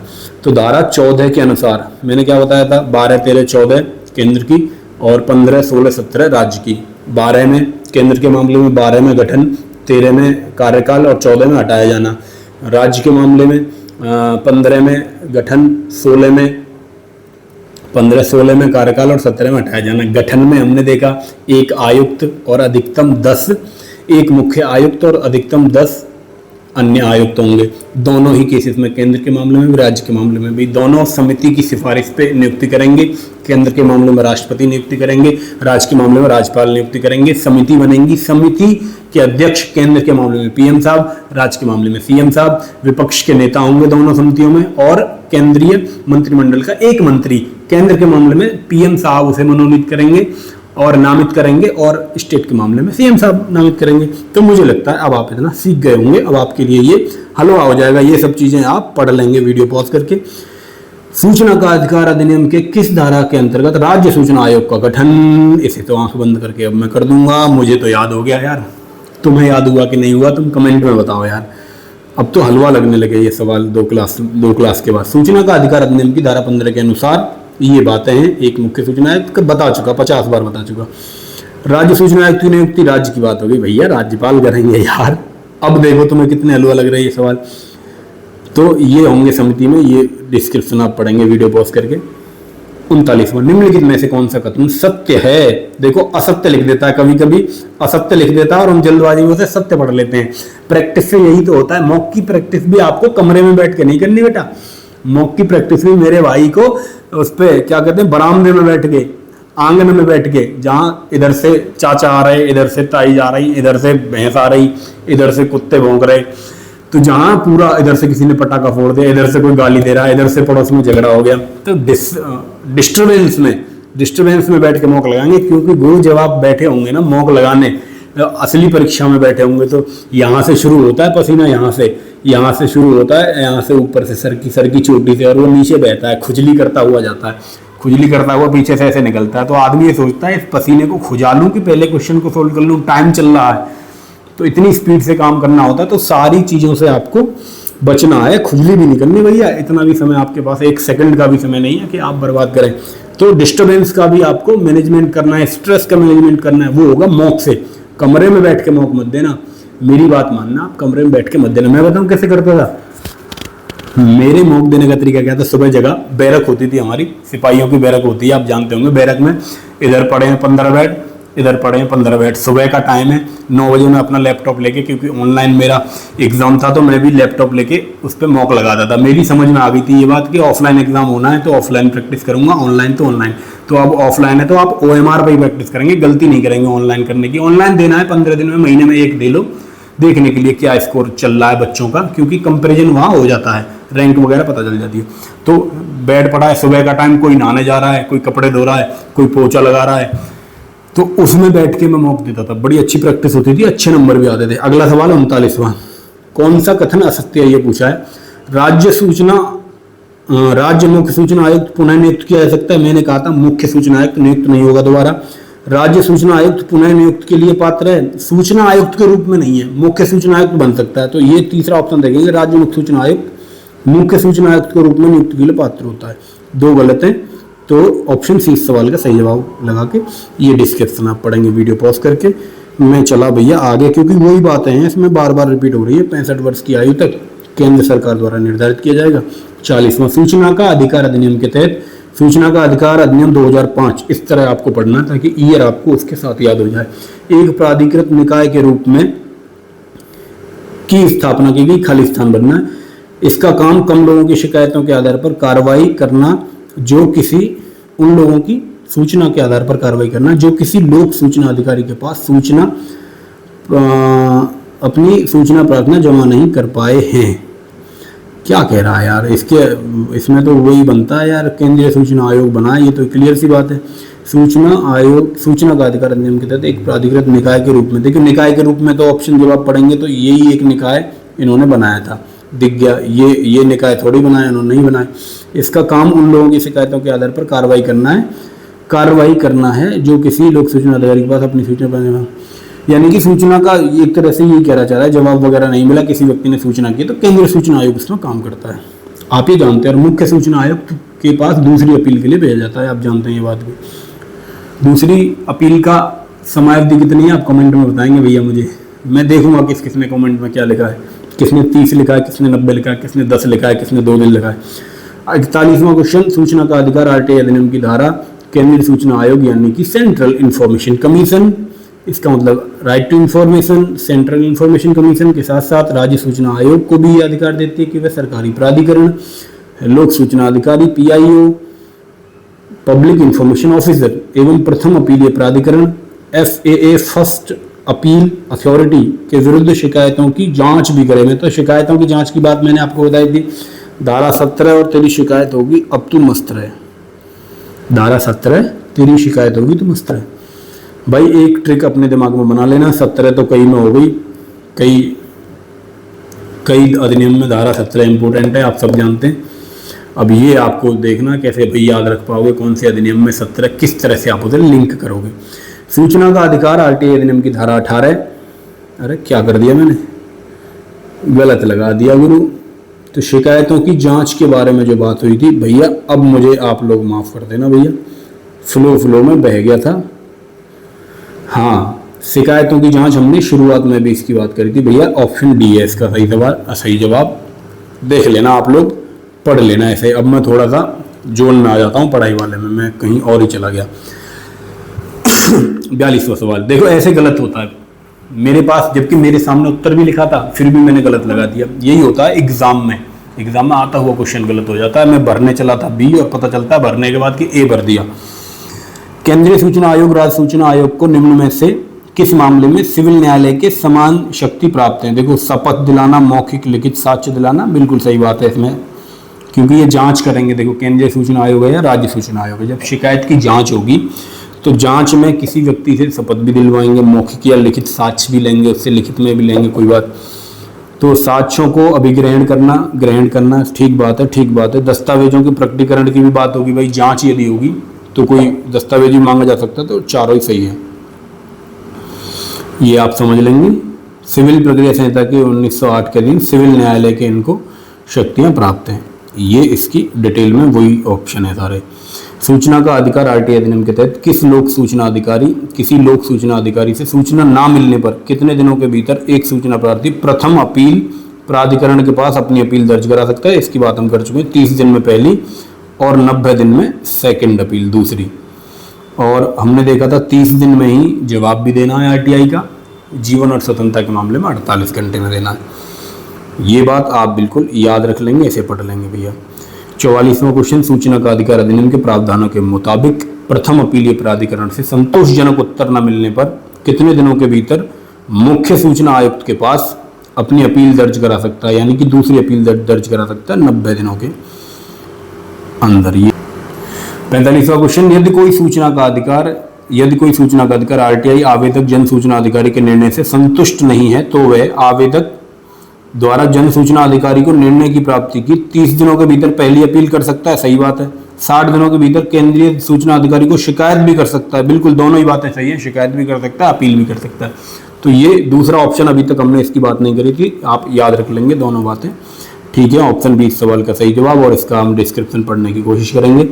आवेदक जन सूचना अधिकारी के निर्णय से संतुष्ट नहीं है तो वह आवेदक द्वारा जन सूचना अधिकारी के निर्णय की प्राप्ति की तिथि से 30 दिनों के भीतर या तो पहली अपील करेगा तथा 60 दिनों के भीतर केंद्रीय जन सूचना अधिकारी को शिकायत भी कर सकता है, और दूसरी अपील की बात होगी 90 दिनों के अंतराल में। यदि किसी 46वां क्वेश्चन, यदि किसी नागरिक के आरटीआई अधिनियम के तहत प्रथम अपील और दूसरी अपील के उपाय समाप्त हो गए हैं, देखो प्रथम अपील भी समाप्त, दूसरी अपील भी समाप्त, तो वह संविधान के अधीन न्यायालय में जा सकता है। तो आप जानते हैं यार, वैसे तो अनुच्छेद 226 होता यहाँ तो चला जाता, लेकिन ये ऑप्शन गलत हुआ, 32 सही है, 74 236 गलत है। ऑप्शन 20 सवाल का सही जवाब हो गया। व्याख्या आप देखेंगे 226 और 32, इसके माध्यम से हाई कोर्ट में जाता है, 32 के माध्यम से सुप्रीम कोर्ट में जाता है। ये बात आप मुझे लगता है बहुत अच्छे से जानते होंगे। 47वां, सूचना का अधिकार अधिनियम की किस धारा के अंतर्गत शास्ति का प्रावधान है? भैया शास्ति यानी कि शास्ति का मतलब होता है एक तरह से दंड देना, एक तरह से क्या कार्रवाई करी जाएगी। यदि कोई सूचना का अधिकार अधिनियम की शास्ति मतलब दंड की बातें किस धारा में की गई हैं, तो आपको ये बात बिल्कुल पता होनी चाहिए। धारा 20 में, कल की क्लास में हमने ये बात पढ़ी थी कि धारा 20 में दंड की बातें होंगी। 48वां क्वेश्चन, निम्नलिखित में से किस मामले में लोक सूचना अधिकारी को आर्थिक दंड दिए जाने का प्रावधान है? देखिए आप ऑप्शन पढ़ेंगे और समझेंगे। कोई निर्धारित समय में सूचना उपलब्ध नहीं कराता, ऑप्शन ए। तो दंड दिया जा सकता है। सूचना देने में बाधा डालता है, हाँ जी दंड दिया जाएगा। यानी कोई गलत या अपूर्ण जानकारी देता है तो ये तीनों ही ऑप्शन आपको देख रहा है, ये तीनों ही गलत काम है, तो गलत काम के लिए दंड दिया जा सकता है। ऑप्शन डी इस सवाल का सही जवाब। अभी इसमें हम बात करेंगे 25,000 तक का दंड इसमें दिया जा सकता है और 2 वर्ष तक की कारावास भी इसमें दी जा सकती है। इनकी भी बात आगे आएगी, जैसे कि ये आगे ही सवाल आ गया आपके सामने। जन सूचना अधिकारी को आरोप में दोष सिद्धि उपलब्ध कराने के संबंध में अधिकतम कितना आर्थिक दंड दिया जा सकता है, तो ऑप्शन बी अभी बात करी 25,000 की। अगला सवाल, कोई भी लोक सूचना अधिकारी सूचना प्रार्थी को यह कहकर वंचित नहीं रह सकता कि जो वो सूचना मांग रहा है उसके दस्तावेज गायब हैं। दस्तावेज गायब हो गए, भैया आग लग गई ऑफिस में या कोई चोर चुरा ले गया, तो ये कहकर आप भाग नहीं सकते। ये लोक अभिलेख अधिनियम 1993 का उल्लंघन माना जाएगा और अधिकतम जो कारावास की सजा होगी वो 2 वर्ष की होगी। ये डिस्क्रिप्शन इसका पढ़ लिया जाएगा। अगला 51वां क्वेश्चन कह रहा है हमसे कि बाबूजी निम्नलिखित में से किस निकाय सूचना का अधिकार आरटीआई के दायरे में आते हैं। किस निकाय और सूचना के अधिकार आरटीआई के दायरे में आते हैं, 51वां क्वेश्चन आपके सामने। तो देखो, हमने जो अनुसूचियां पढ़ी थी, एक अनुसूची में एक प्रारूप की बात हमने पढ़ी थी कल की क्लास में, और मैंने आपको बताया था दूसरी अनुसूची में उन संगठनों के नाम है जो सूचना से संबंधित संगठन होगा। आपको ऑप्शन देखते वक्त सारे संगठन आपको याद तो रहेंगे नहीं, ऑप्शन देखने जब आप पढ़ेंगे ऑप्शन को देखेंगे सूचना से संबंधित कौन सा ऑप्शन है। सुरक्षा से संबंधित, भारत की संप्रभुता, राष्ट्र की एकता अखंडता, किसी निजता या किसी वैज्ञानिक शोध, किसी व्यापारिक से मामले से संबंधित कोई संगठन है तो निश्चित ही वो सूचना के आरटीआई के दायरे में नहीं आता। स्वापक नियंत्रण ब्यूरो ये भी दायरे के बाहर है। प्रवर्तन निदेशालय ईडी बाहर है। अनुसंधान एवं विश्लेषण ये तीनों ही सूचना से बाहर हैं। तो 51 का मैं भैया लगाऊंगा, कौन सा लगाऊं भैया, ये ए और सी, ए और बी तीनों ऑप्शन सही होने चाहिए थे। दायरे में कौन सा, अच्छा दायरे में नहीं आता नहीं पूछा, कौन से आते हैं पूछा है, आते हैं पूछा है, तो निम्न में से कोई सा भी दायरे में नहीं आता तो ये सही हो जाता। और ये पूछता, देखो फिर क्वेश्चन गलत पढ़ लिया मैंने, कौन सा दायरे में नहीं आता पूछ लेता तो तीनों ऑप्शन होते ए बी सी तीनों। अगला 52वां क्वेश्चन, निम्न में से कौन सूचना का अधिकार आरटीआई अधिनियम के तहत सूचना प्राप्त नहीं कर सकता। कौन ना प्राप्त नहीं कर सकता, देखो कोई विदेशी प्राप्त नहीं कर सकता, कोई भारत की कंपनी है, गैर सरकारी संगठन कर सकता है, लेकिन वो भारत का नागरिक उन्होंने कहा था, कोई व्यक्ति भारत का है, नागरिक है, तो वो कर सकता है। तो ऑप्शन सी देखो यहाँ सी है, ये गलती भी कर देते हैं हम एग्जाम में। जो हमें उत्तर लगाना है वो कूट को देख के लगाना है। केवल सी सही है। बी ये सभी, तो और ये क्या कह रहा है कि ए और बी और ए और सी। हमने बात करी थी कि नागरिक, ये बात कही गई थी कोई भी नागरिक यदि है भारत का वह सूचना प्राप्त कर सकता है। लेकिन भैया जब मामला कोई कंपनी कोई सूचना मांगे, कोई गैर सरकारी संगठन सूचना मांगे, तो उस केस में नहीं होगा। ऑप्शन बी इस सवाल का सही जवाब। नागरिक यदि होता तो वो सूचना मांगने का उसे अधिकार है। भारत में कंपनी है, संगठन है, विदेशी नागरिकों पर लागू नहीं होता। 53वां क्वेश्चन, निम्न में से कौन सा केंद्रीय सूचना आयोग के बारे में सच नहीं है। इसका गठन 2005 के तहत 12 अक्टूबर 2005 को किया गया था। राजीव माथुर वर्तमान मुख्य सूचना आयुक्त थे, तो ये बात तो सच है भाई, इसका गठन इसी अधिनियम के तहत हुआ था। ये डेट भी ठीक है, लागू हुआ जब से। लोकसभा में विपक्ष का नेता केंद्रीय सूचना आयोग को नियुक्त करने वाली समिति का सदस्य होता है, ठीक बात है। आयोग का क्षेत्राधिकार सभी केंद्रीय लोक प्राधिकरणों तक है, सही बात है। तो ये ऑप्शन बी मुझे नहीं पता राजीव माथुर उस समय जब ये आया था 2017 थे कि नहीं, तो इसके हिसाब से ऑप्शन बी है। आपको पता होना चाहिए आपके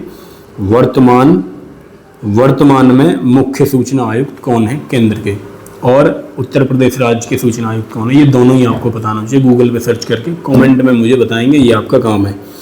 कमेंट में इंतजार करता हूँ मैं आप लोगों के कमेंट का, निश्चित ही कमेंट कर दिया करो। ये देखो उस समय कौन थे, कृष्ण माथुर थे, राधा कृष्ण माथुर थे उस समय जब ये एग्जाम में ये क्वेश्चन आया था। अभी तक जो मैंने पढ़ा था तो बिमल जुल्का शायद थे, अब पता नहीं वो हटे हैं, चेंज हुए हो तो मैं अपडेट नहीं हुआ, अब एक बार देख लेंगे ये चीज़। 54वां सूचना का अधिकार संशोधन 2013, निम्न में से दिया गया अहम संशोधन किया गया था। कब किया गया था, 2013 में क्या संशोधन किया गया था, तो 2013 का संशोधन बहुत न्यूज में भी रहा था। इसमें राजनीतिक दलों और सार्वजनिक प्राधिकारों की परिभाषा के, राजनीतिक दलों को परिभाषा के बाहर रखा गया था। ये बात मैंने आपको बताई थी क्लास की स्टार्टिंग में। फाइल टिप्पणियों को जानकारी को सूचना के अधिकार से नहीं, फाइल आदि तो आप सूचना में देंगे, तो बी इसमें सही होना चाहिए, ऑप्शन डी। 52वां क्वेश्चन, निम्न में से कौन सा विकल्प किसी सूचना आयुक्त को हटाने का आधार नहीं है? दिवालिया घोषित किया जा सकता है, हाँ दिवालिया घोषित किया तो हटाया जा सकता है। 62 वर्ष का हो तो भी नहीं हटाया जाएगा। दुर्बलता के कारण पद पर बने रहने के लिए अयोग्य है, अरे क्या है भाई, हटाने का आधार नहीं है ये पूछा जा रहा है। देखो दिवालिया हो जाए तो ये भी हटाने का आधार है। 62 वर्ष का है नहीं, 65 वर्ष तक की इसमें बात हुई थी, इससे भी हटाया जा सकता है। शारीरिक दुर्बलता इत्यादि में नैतिक अधमता, अपराध दोषी ठहराया गया है तो भी हटाया जा सकता है, तो ऑप्शन 20 सवाल का सही जवाब।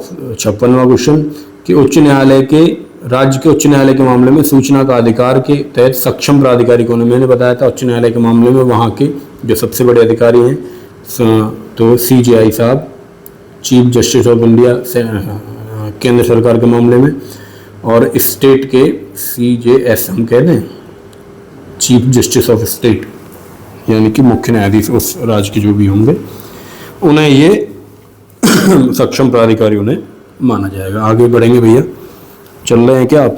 चल रहा है भाई माइक वाइक सब।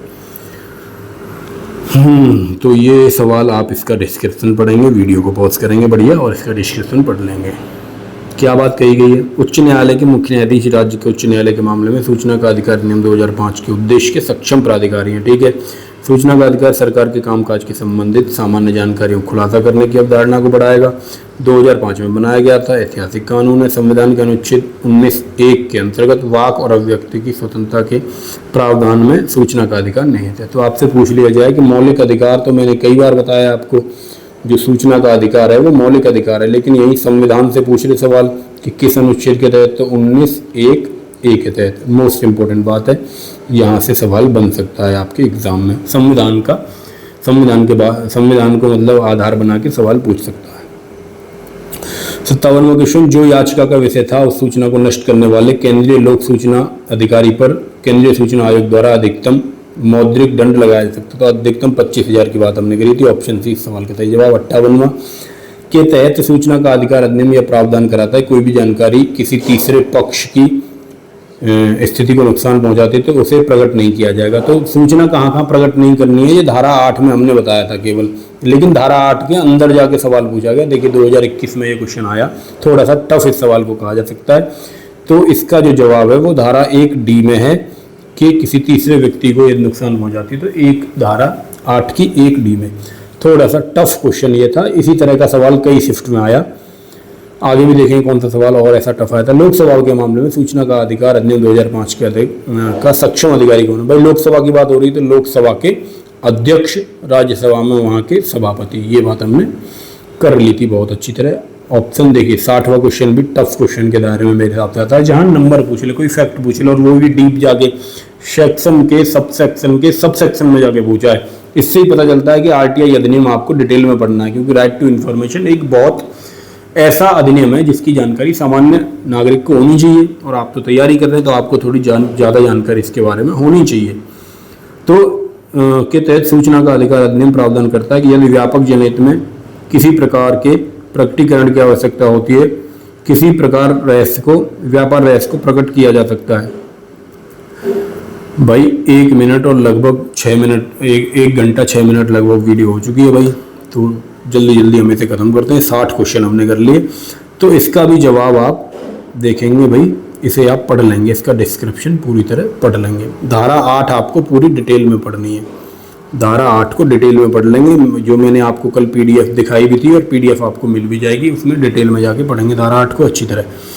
भारत के मुख्य सूचना आयुक्त की नियुक्ति किसके द्वारा की जाती है? मुख्य सूचना आयुक्त भारत के राष्ट्रपति, भारत की बात हो रही है नहीं कि केंद्र की बात हो रही है। नियुक्ति की गठन की बात 12 में हुई थी, इसे सब जानते हैं। गलत कर दिया क्या मैंने क्वेश्चन? ठीक है। सूचना का अधिकार अधिनियम 2005 के तहत तीसरे पक्ष की जानकारी के लिए अनुरोध किया गया है, तो धारा 11 में तीसरे पक्ष की जानकारी का अनुरोध किया गया है।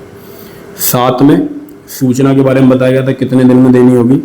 8 में ये बताया गया था कि कब सूचना प्रकट करने के लिए बाध्य नहीं है, ये सब चीज़ें हमने देखी थी। 9 उतनी, ये इसका डिस्क्रिप्शन आप पढ़ेंगे। 63वां केंद्रीय सूचना आयोग का गठन किस अधिनियम के तहत किया गया? तो केंद्रीय सूचना आयोग का गठन सूचना के अधिकार अधिनियम 2005 के तहत किया गया था। केंद्रीय सूचना आयोग ने सूचना का अधिकार अधिनियम 2005 के तहत जुर्माना किस पर होगा? राष्ट्रपति जी पे थोड़े लगाएंगे, तो जन सूचना अधिकारी पर ही जुर्माना लगाया जाएगा। आप देखिए ज़्यादातर क्वेश्चन कैसे आ रहे हैं, आपने देखा केवल 2 क्वेश्चन ऐसे आए जो थोड़े टफ थे, वरना पूरी हमने जो क्वेश्चन करे हैं प्रीवियस ईयर के या जो ऐसे क्वेश्चन पब्लिकेशन ने बनाए जो आ सकते हैं, उनमें कोई भी ऐसा टफ सवाल नहीं है जो नॉर्मल रीडिंग मारने से ना हो रहा हो। ठीक भैया, आगे बढ़ेंगे, हम देखेंगे सूचना का अधिकार अधिनियम 2005 में कितनी अनुसूचियां हैं, बात कर चुके हैं, 2 अनुसूचियां हैं। केंद्रीय सूचना आयोग द्वारा लगाया गया जुर्माना कितने तक बढ़ सकता है, तो हम बात कर चुके हैं 25,000 तक की इसमें बात हुई है। अगले सवाल पर हम जाएंगे। देखो कब कब ये जुर्माना लग सकता है, तो ये भी आप पढ़ लेंगे। युक्त कारण बिना सूचना आवेदन करने पर, आवेदन प्राप्त होने पर सूचना के लिए मना कर दे, कोई गलत भ्रामक सूचना दे दे, इस तरह की चीज़ यदि करता है। तो अगला सवाल देखो, यदि पूछ ले सर्वप्रथम हमारे यहाँ किसने लागू किया था, तो सर्वप्रथम लागू किया था तमिलनाडु ने। मुझे तमिलनाडु देख के ये याद आ गया, सर्वप्रथम लागू किया था कौन से राज्य ने, तो तमिलनाडु राज्य ने सूचना का अधिकार अपने सबसे पहले लागू किया। देश पूछ रहे तो स्वीडन ने सबसे पहले सूचना का अधिकार, जो प्रेस एक्ट आया था उसका 66 में, उसने लागू किया। भारत में किस राज्य सरकार ने सूचना का अधिनियम 2005 के तहत सरकारी कार्यालयों और प्राधिकरणों के बारे में जानकारी प्राप्त करने के लिए जन सूचना पोर्टल किसने शुरू किया था, तो ये जन सूचना पोर्टल शुरू किया था राजस्थान सरकार ने। तो 3-4 चीज़ें मैंने आपके यहाँ से क्लियर कर दी, ये डिटेल आप पूरी पढ़ेंगे इस सवाल की, वीडियो पॉज करके। खत्म हो गए क्या? हाँ जी हो गए भाई। गंगा जी नहा गए भैया, हम गंगा जी नहा गए, और भैया 1 घंटा की क्लास है गई, पूरा रिवीजन है। मेरे हिसाब से अब ऐसा लग रहा है मुझे कि अब तुम्हें इससे पहली वाली जो वीडियो हमने पढ़ी कल, बाकी जरूरत ना है, जिनने वो वीडियो पढ़ ली होगी उनको तो रिवीजन है होगा पूरा, और जिनने कल वाली वीडियो ना ही पढ़ी उनकी तो मौज आ गई। यही वीडियो में हमने सब चटका दिया, 1 घंटा में सूचना का अधिकार हमने खूब धरपेल दिया। अब कोई ऐसी बात नहीं होगी कि क्वेश्चन पेपर में ना है पावे। तो जो बहुत से टीचर क्या कर रहे हैं, तुम देख रहे होंगे, सब देख रहे होंगे तुम लोग, ये ब्रज भाषा बोल रहा हूँ मैं, जो सोच रहे हैं कि कैसी भाषा आ गई गुरुजी, अंग्रेज हमारे गुरुजी कौन सी भाषा बोल रहे हैं, तो कि ब्रज भाषा भैया हमारी बोली है लोकल। सब लोग वीडियो को लाइक शेयर और हाइप भी कर देंगे, हाइप जो नया एक ऑप्शन आने लगा है नीचे, तो यहाँ से हो जाएगा पूरा। और जो तो पूज्य गुरुजी जो एक शब्द को लिखते हैं बोर्ड पे, वो लिखते हैं फिर बोलते हैं, फिर आप लिखते हैं, जो 6 घंटे बर्बाद होते हैं, बचा लो यार अपने आप को इन सब चीज़ों से, स्पीड से काम करो। इतना समय नहीं है कि बैठ के पूरी जवानी पढ़ते रहोगे, और भी काम करने यार, शादी करनी, बच्चे करने, घर वालों का हाथ बटाना है, कमाना भी है। तो ठीक है भाई, आप सबको जय हिंद, राम राम, राधे राधे। फिर मिलूंगा आपसे अगली वीडियो में, अगले कानूनों की बात करेंगे, जनरल नॉलेज की बात करेंगे। जिनने चैनल सब्सक्राइब नहीं करा गुरु सब्सक्राइब कर लो, जो आलसी लोग शेयर नहीं कर रहे वो शेयर कर दो, मान जाओ मेरी बात, है ना। जब थोड़े देखने वाले ज़्यादा होते हैं तभी मोटिवेशन भी आता है वीडियो बनाने का, समझो इस बात को, तभी मैं मेहनत भी कर पाता हूँ उसी को देख के। खैर और तो कोई चारा है नहीं, ऐसा तो नहीं बहुत पैसे कमा रहा हूँ मैं, बस शौक के लिए आपको पढ़ा रहा हूँ, और इसलिए पढ़ा रहा हूँ कि भाई चलो मेरी तरफ से कुछ मदद हो जाए, मेरे भाई की, मेरा छोटा भाई है जो परेशान है कहाँ से मौलवी नहीं पढ़ूँ, उसके लिए कुछ कर पाऊँ, तो ये एक सेटिस्फेक्शन भी है मेरे अंदर कि चलो मैंने कुछ किया, ठीक है, और अच्छा किया। ये बड़ा सेटिस्फेक्शन है कि मैंने कुछ किया और बहुत अच्छा किया, कि उसका समय बचाया, उसको कम समय में तैयारी करवाई। ठीक है भाई, तो मैं अब रखता हूँ, आप सबको जय हिंद, फिर मिलेंगे अगली क्लास में।